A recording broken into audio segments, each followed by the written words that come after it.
محمد کا سایہ میرے وطن پر محمد کا سایہ ہو میرے وطن پر محمد کا سایہ ہو تیرے وطن پر محمد کا سایہ ہو تیرے وطن پر محمد کا سایہ ہو میرے وطن پر محمد کا سایہ ہو میرے. لیکن خدا کے اس مسئلے میں ایسا کچھ مسئلہ ہے، کوئی اپنے کو خدا بھی کہہ دے فیصلہ آگے کرنا، پھر کیا کریں گے آپ؟ فیصلہ آگے کرنا ہے. یہاں کوئی ابھی آئیں گے، کوئی بعد میں آئیں گے، کوئی بعد میں پیدا ہوں گے، ادھر سب کو مخلوق کو اکٹھا کر کے پھر فیصلہ کرنا. یہ حضرت محمد مصطفیٰ. ہاں بڑی شان بنانی ہے. تم بنتے تھے، اب بنو تم. جب ان کے نہیں بنے اب تمہاری ذلت کا وقت آیا. ادھر تو خدا کچھ نہیں کہتا، فیصلہ آگے کرنا. ہم لوگ جلد باز ہیں. فرعون 400 سال حکومت کی خدا بن گیا. کوئی تھا نہیں تھا، قبر ہے، بس نام شام ہے نہیں. پھر دوسرے آ گئے، تیسرے آ گئے، چوتھے آ گئے. کتنے نام ختم ہو گئے دنیا میں. لیکن آقا جی کا نام ورفعنا لک ذکرک، آپ کے نام کو، آپ کے ذکر کو، آپ کی شہرت کو ہم نے بلند کر دیا. ہاں آقا آئے بھی نہیں تھے تو آپ کی شہرت بلند تھی. ہر نبی کہتا تھا محمد مصطفیٰ آئیں گے، اور ہماری خوش قسمتی ہم ان کے امتی. لیکن جو ان کی بات مانے، جو ان کی بات سے بھاگے، ان کی بات بوجھ، ان کے حکم شریعت بوجھ، حکم قرآن بوجھ، وہ امتی تو نہیں، وہ تو منافق ہے. امتی تو وہ جو محبت کرتا ہے، جو محبت کرتا ہے ان کی ہر بات کو سر آنکھوں پہ لیتا ہے. اور عزت کی زندگی گزارنی ہے تو علماء کو ساتھ رکھو کہ جہاں حضرت محمد مصطفیٰ کا مسئلہ ہے وہ تم کو روشن کر دیں کہ انہوں نے ایسے کہا تھا، ایسے کہا تھا. وہ تم کو نشاندہی کریں کہ تم کو قرآن حدیث کا تو پتہ تو ہے نہیں ہے. سعودیہ کو کیوں رحمت ہے 50 سال سے؟ وہابی ہیں، وہابی نہیں ہیں. اللہ نیت کو دیکھتے ہیں. ان کو اتنا علم نہیں ہے جناب حضرت مصطفیٰ کی عظمت کا، لیکن وہ مانتے ہیں یا محمد مصطفیٰ صلی اللہ علیہ وسلم اللہ کے نبی ہیں، قرآن پڑھتے ہیں، حدیث پڑھتے ہیں، لیکن عظمت کو نہیں جانتے ہیں. اور نہیں جانتے ہیں کہ نہ ان کو پتہ نہیں ہے. جب پتہ نہیں ہے خدا نے ان کو معافی میں رکھا ہوا ہے. اور دوسری حکمت معافی میں رکھ کے جو عظمت کو نہیں جانتے انہی کو رکھا ہے تاکہ آقا کی قبر کی پوجا نہ ہو، شرک نہ ہو. آقا جی نے دعا مانگی تھی، اللہم لا تجعل قبری وثنا یعبد، میرے قبر کو وہ ایسی جگہ نہ بنانا جیسے یہودیوں نے اپنے انبیاء کی قبروں کو مسجد بناتا، سجدہ گاہ، سجدہ کرتے تھے. تو خدا نے انجانوں کو وہاں رکھا ہے جن کو سمجھ نہیں ہے. لیکن نبی کریم کی بے ادب بھی نہیں ہے اور عظمت کو جانتے نہیں، بس کہتے ہیں مانتے ہیں اللہ کے رسول ہیں، بس آگے ان کی عظمت کا پتہ نہیں ہے. تو خدا نے معافی میں رکھا ہوا. 50 سال سے حکم شریعت رکھتے ہیں، حکم قرآن رکھتے ہیں. دیکھو خدا نے نوازا ہوا ہے. تم ادھر ادھر مرتے ہو. وہ ڈنگر چراتے تھے، اب دیکھو ان کے پاس سونے کے کنویں ہیں. امریکہ ان کا کتا بنا ہوا ہے، ادھر ہی رہنا چاہتا ہے، ان سے تعلق چاہتا ہے، پیٹرول چاہتا ہے. وہ ان کی کوئی صنعت نہیں ہے، کوئی قابلیت ایسی نہیں ہے، لیکن خدا رسول کو ماننے والے ہیں. آپ مولویوں کے چکر میں نہ پڑا کریں. ان کا کام ہے لوگوں کو لڑانا، تعصب کرنا. اتفاق کی باتیں بہت کم علماء ہیں جو امت کو جوڑیں. یہ بار کیا، یہ آپس میں نفرت پھیلاتے ہیں. یہ سنی ہے، شیعہ ہے، وہابی ہے. خدا نے کہا تم سب ایک ہو، انما المؤمنون اخوہ، ایمان والے بھائی ہوتے ہیں. جب وہ بھی کلمہ پڑھتا ہے تم بھی کلمہ پڑھتے ہو، بھائی نہیں ہو؟ پھر کیوں تم لوگ اذانیں علیحدہ دیتے ہو مسجد؟ ادھر تک اتفاق کرو جہاں تک آقا کا اتفاق ہے. آقا کی اذان لا الہ الا اللہ تک تھی. اگر تم کو اثر کہے تو کہو، گھر میں کہہ لو. گھر میں آدھی رات کو اذانیں تو شوق کی اذان ہے. ایک مجذوب تھا، وہ آدھی رات کو اذانیں دیتا تھا. لوگ سوچتے کہتے مجھے اذان اچھی لگتی ہے، 10 راتوں سے پڑھتے رہو. لیکن آقا کی اذان میں یہ اضافے تھے، بتاؤ تو کیوں فتنہ کرتے ہو؟ والفتنۃ اشد من القتل، فتنہ قتل سے بھی زیادہ ہے. سنی ہو، شیعہ ہو، وہابی ہو، بریلوی ہو، کوئی بھی ہو، جہاں تک زبان مصطفیٰ سے بات نکلی وہاں تک اتفاق ہونا چاہیے کہ ہم بھائی بنے آپس میں. اور جہاں آگے مثلا کہتے ہیں اس کا مطلب یہ ہے، اس میں نہ گھسے تو اچھا ہے، اس میں تمہارا نقصان ہوگا، اور نقصان ہوا ہے اور ہو رہا ہے اور ابھی ہوگا. منع فرمایا ہے. پہلی امت قیل و قال بحث سے ہلاک ہوئی ہیں، آقا جی کہتے ہیں. قرآن کہتے ہیں فَإِن تَنَازَعْتُمْ فِي شَيْءٍ، تمہارا کسی چیز میں جھگڑا ہو چھوڑ دو، مت اس میں بحث کرو. فَرُدُّوهُ إِلَى اللَّهِ وَالرَّسُولِ. یہ شیعہ وہابی کی مسجد ہے، فلانی نماز تم پڑھو، تم کو کیا وہابی سے؟ تم کو امامت سے، مسجد جماعت سے مطلب ہے. مکہ مدینے جاتے ہیں وہاں فتنہ کرتے ہیں، نماز نہیں پڑھتے، علاقوں کی نماز نہیں ہوتی ہے. یہ فتویٰ کہاں سے لائے؟ فتویٰ غلط بھی ہو جاتا ہے، اور عشق والوں کا فتویٰ تو کہیں چل ہی نہیں سکتا. وہ تو کہتے دنیا میں بس خدا کا نام اور نبی کا نام، باقی سب کو قتل کرو. خدا نے گناہ گاروں کی جیوانا ہے، ان کو بخشنا ہے، ان کو رزق دینا ہے، ان کو دکھانا میں غفور الرحیم. دیکھو تم نے کتنی نافرمانیاں کی، توبہ کی، میں نے قبول کی، پھر تم کو حج نصیب ہوا، تم نے چور اولیاء اللہ بنے. جو مسجد میں زنا کرتے تھے اولیاء اللہ بنے. یہ تو اللہ برداشت کرتا ہے، عاشق تو برداشت نہیں کر سکتا اتنا. تو اللہ نے اپنی رحمت دکھانی ہے گناہ گاروں کو، تو گناہ کریں گے تو رحمت آئے گی نا. پھر کہیں گے واللہ اللہ غفور الرحیم ہے، میں تو بچ کیا گیا بھائی، میں تو سمجھتا میں بچ کیا نہیں جاؤں گا. ایسے ایک چور تھا مسجد میں، لمبا قصہ ہے، بہرحال اس چور نے 60 حج کیا، اولیاء اللہ بن گیا. بتاؤ. ایک چور تھا، چوری بھی کرتا تھا، تہجد بھی پڑھتا تھا، بعد میں توبہ کر لے. ایک آدمی ساری عمر بے نمازی، شرابی، کبابی، آخر میں پھر اولیاء اللہ بن گیا. آقا جی نے ہمارے بعض مشائخ کو کہا یہ لوگ ہیں، انہوں نے گناہ بہت کی ہیں، نیکی بہت کم کی ہے، لیکن ان پہ رحمت خدا کی آ گئی ہے. گناہوں پر اتنا روئے ہیں، خدا نے معافی دے کے اپنے قرب میں کر لیا. بتاؤ. وہ گناہ گار کسی کو توبہ کر لے اور اللہ کو منا لے تو یہ معاملے تو چلتے رہیں گے. تو وہ لوگ ان کو اتنی خبر نہیں، جتنی پتہ نہیں ہے خدا نے ان کو مکہ مدینے میں رکھا ہے. خدا کا حکم چلاتے ہیں جتنا چل سکتا ہے. خدا کتنا ان پر آسان سے رزق اور رحمت کی ہوئی ہے. وہ لوگ عوام کو ٹیسٹ کیا لگا، کالجوں میں پڑھاتے ہیں، سکول میں پڑھاتے ہیں، پیسے دیتے ہیں، پھر وہاں چائے پلاتے ہیں، پھر ان کو پنیر کھلاتے ہیں، باہر کے ملکوں میں بھیجتے ہیں، اپنے خرچوں پہ بھیجتے ہیں. پوچھو سعودیہ کو، وہ بھی تو ملک ہے. ان کو خدا دے سکتا ہے، تم کو نہیں دے سکتا. تمہارا خدا نہیں ہے.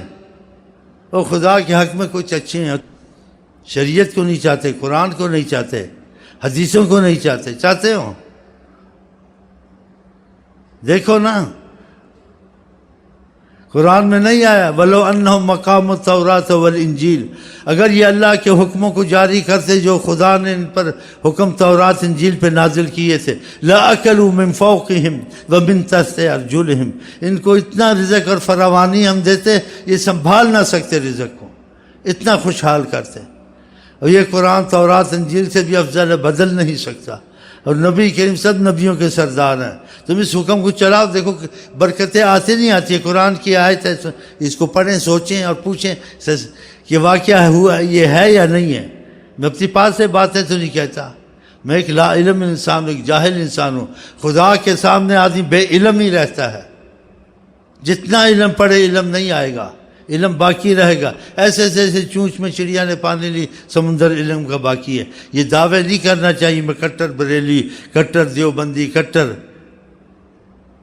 علم کو کوئی عبور کر سکتا ہے؟ علم انتہا کو پہنچا ہے کبھی؟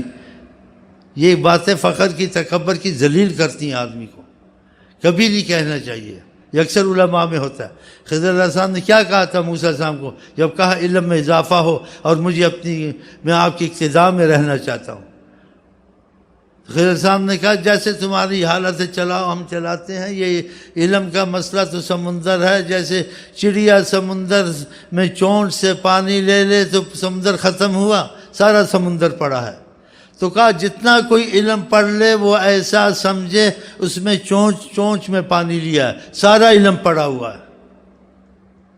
یہ تمہارے ملک میں ایسے ظالم یہ عالم ہیں جو تعصب پھیلاتے ہیں اور بتاتے ہیں عاشق رسول ہیں. عاشق رسول فتنہ کرتا ہے.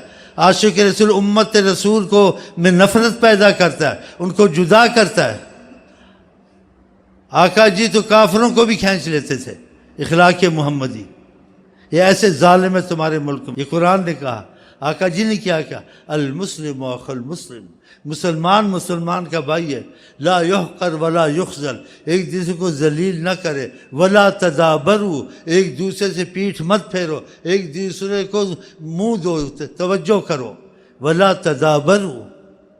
یہ اب ہے یا نہیں ہے؟ پھر کیا کہا؟ پھر کہا نہ تم جنت میں جاؤ گے نہ تم ایمان والے بنو گے جب تک کہ تمہاری آپس میں محبت نہیں گی۔ تو پھر محبت کے کام کرنے چاہیے، اختلاف کو چھوڑنا چاہیے۔ یہ اختلاف کو چھوڑتے نہیں۔ فلانی کتاب بھی پھر پوچھے وَإِن زَنَا مَن سَرَقَ، وہ زنا کرے چوری کرے پھر بخشا جائے گا۔ آپ نے کہا وَإِن زَنَا وَإِن سَرَقَ، ہاں زنا کرے چوری کرے اللہ معافی دے دے گا۔ سبحان اللہ۔ تیسری دفعہ آقا کہ تو راضی ہو نہ ہو، رغم انفم، تیرے ناک رگڑ کے بھی جنت میں چلا جائے گا خدا جب بخش دے کسی۔ آقا جی تو ہر کسی پہ دیکھتے ہیں، گلوکار بھی آقا جی کو مانتے ہیں، اداکار بھی مانتے ہیں، ان کو پتہ ہم گناہگار چیز ناجائز، بس ہمیں شیطان چڑھا ہوا ہے، لیکن آقا بخشوانے کی آس ہے، اور صحیح آس ہے، ہر کسی کو آس ہے۔ بریلی پہ رحم ہے، دیوبندی پہ رحم ہے، شیعہ پہ رحم، آپ شیعہ بریلی کافر پر بھی رحم ہے، کافروں کے جنازے پڑھاتے تھے۔ اللہ کہتے تھے ایسے مت کرو، حضرت عمر کھڑے ہو جاتے تھے، آپ نہیں پڑھائیں گے سامنے جنازے کے، اتنی رحمت کرتے تھے۔ تو وہابیوں کو رکھ لیا تو کیا ہو گیا؟ وہابی امتی نہیں ہے، تمہارا لڑکا زناکار دغا باز ہوتا پھر بھی کہتے ہو بیٹا ہے میں بڑا پریشان ہوں، اس کو اللہ ہدایت دے، میں اس کو کیسے نکلواؤں، آؤں نہیں نکلتا، ماں باپ غم میں رہتے ہیں، ایسے منہ سے بولتے ہیں اللہ اس کو مار دے، دل سے نہیں نکلتا ان کی اللہ مار دے۔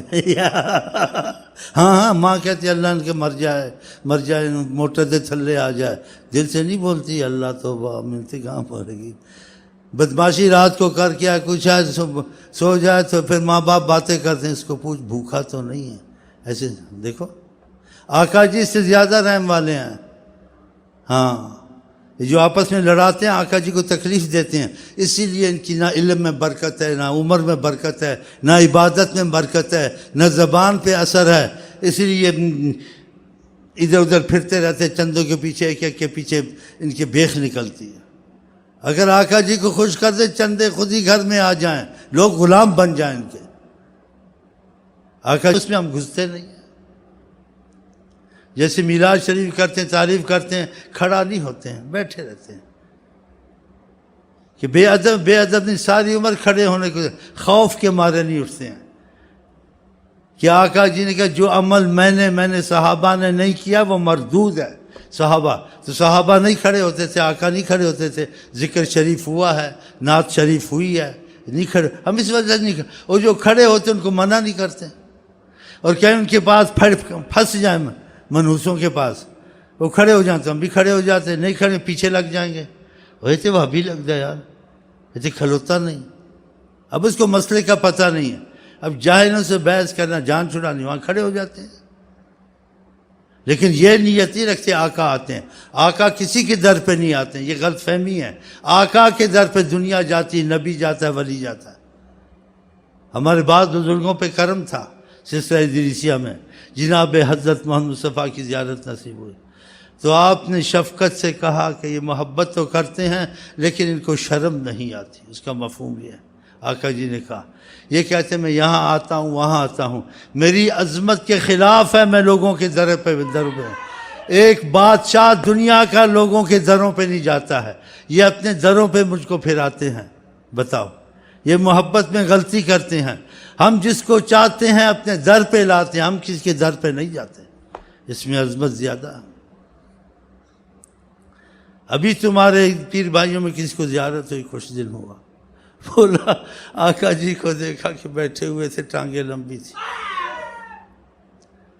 اور اپنی بولتا مجلس میں دیکھا، میں کہ تم کو غلط فہمی ہوئی ہے جیسے بعض بزرگوں کو ہوئی ہے، انہوں نے حجابات اٹھایا، تم کو قریب کیا، اپنی جگہ پہ تھے، لیکن دیکھا تو ہے تم کو یہ پتہ نہیں چلا دیکھا اپنی جگہ میں یا ان کی جگہ میں؟ تم نے ان کی جگہ میں دیکھا ہے۔ حجابات ہٹ گئے تھے، انہوں نے زمین کو ہٹا دیا، سب کچھ ہٹا اپنے قریب کر لیا، پھر چپ ہو گیا۔ اس کو اجازت نہیں ہے وہ یہ بات بتائے گی، کہتا قریب تھا سو میں پھٹ جاؤں۔ حیران ہو گیا کہ ٹانگیں ایسے لمبی ہوئی تھی، بیٹھے ہوئے تھے۔ ایسے ہوتا ہے، ان کی قسمت تیز ہوتی ہے اور محبت ہوتی ہے، ان کو کسی نہ کسی حالت میں دکھ جاتے ہیں، یا بیٹھے ہوئے یا لیٹے ہوئے یا نماز پڑھتے ہوئے یا کھڑے ہوئے کسی ملک میں کسی سے بات کرتے ہیں، اس کو قریب کرتے ہیں، اس شیخ کو تعلیم دیتے ہیں۔ وہ حیات النبی ہے۔ تو یہ مغالطے لگتے ہیں، ہم وہی کام کرتے ہیں جو آقا جی کے حد تک ہیں۔ آپ کے جو عمل میں میرے سامنے وہ مردود ہے۔ اب یہ لوگوں مشہور ہے، اب سورج اپنی جگہ پر ہے، اس کی روشنی تمہارے گھر میں آ جائے تو روشنی آئی، سورج تو نہیں آیا، لیکن تم کو غلط فہمی لگتی ہے، تم کہتے سورج آ گیا ہے، سورج نہیں آیا، روشنی آئی۔ ایسے بعض بزرگ ان کی اتنی رسائی ہے، اتنا پتہ نہیں چلتا ان کو، جیسے تمہارے پیر بھائی کو پتہ نہیں چلا، تو اس کو پتہ نہیں چلتا۔ وہ مجلس میں فیض رسول محسوس کرتا ہے، ان کے قرب وہ فیض ہوتا ہے، وہ سمجھتا ہے آقا جی آ گئے، آقا جی نہیں ہوتے، فیض ہوتا ہے۔ جیسے سورج کی روشنی کہیں آ جائے روشنی ہوتی ہے، لیکن غلط فہمی سے انسان کہتا ہے سورج آ گیا، سورج اپنے مقام پر ہے، لیکن تجھ پر روشنی نازل ہوئی تو سمجھا سورج ہے۔ ایسے بعض بزرگوں کو محسوس ہوتا ہے، ایسے جیسے کو محسوس ہے۔ میں نے غلط فہمی اس کی دور کی، میں نے کہا یہ تم کو غلط فہمی، ایسے مت کہو۔ کہتا آقا جی ہمارے گھر میں آئے ہوئے تھے، میں نے ان کو ایسے دیکھا ہے، اور واقعہ اس نے دیکھا، میں نے علامتیں پوچھی، دیکھا ہے، جو بتاتا تھا صحیح تھا۔ تو میں نے کہا تم نے دیکھا ہے گھر میں؟ دیکھا ہے، حجابات ہٹائے ہیں، تم کو قریب کیا ہے، دیکھا تو ہے، لیکن تم کو پتہ نہیں چلا، وہاں دیکھا یہاں دیکھا۔